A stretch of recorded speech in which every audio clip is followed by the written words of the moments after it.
As we embark our discussion today, I encourage each of you to share your insight, experience, and innovative ideas.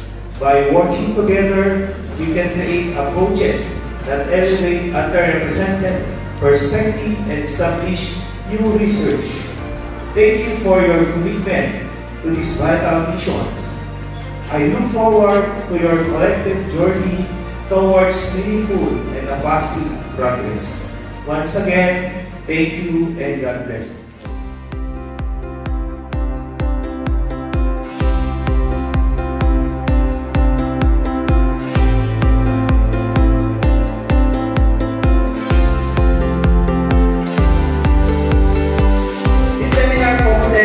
Empowering youth individual to overcome barrier in research and personal growth.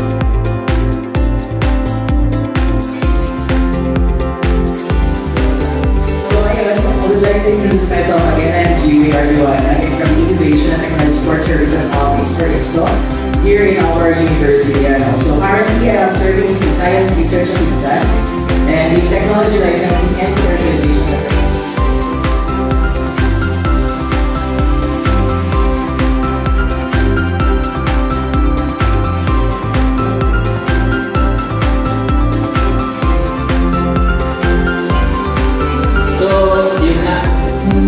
Isa din ako sa nakikinig sa inyo talking about intellectual property, sa patent, utility model.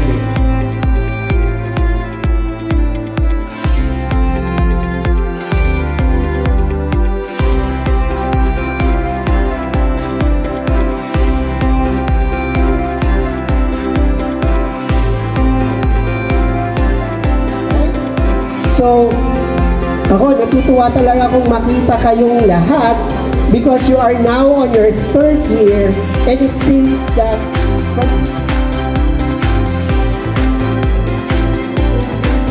sabi nga ng maraming ating mga kasamahan sa Gender and Development Programs, malayo na yung ating narating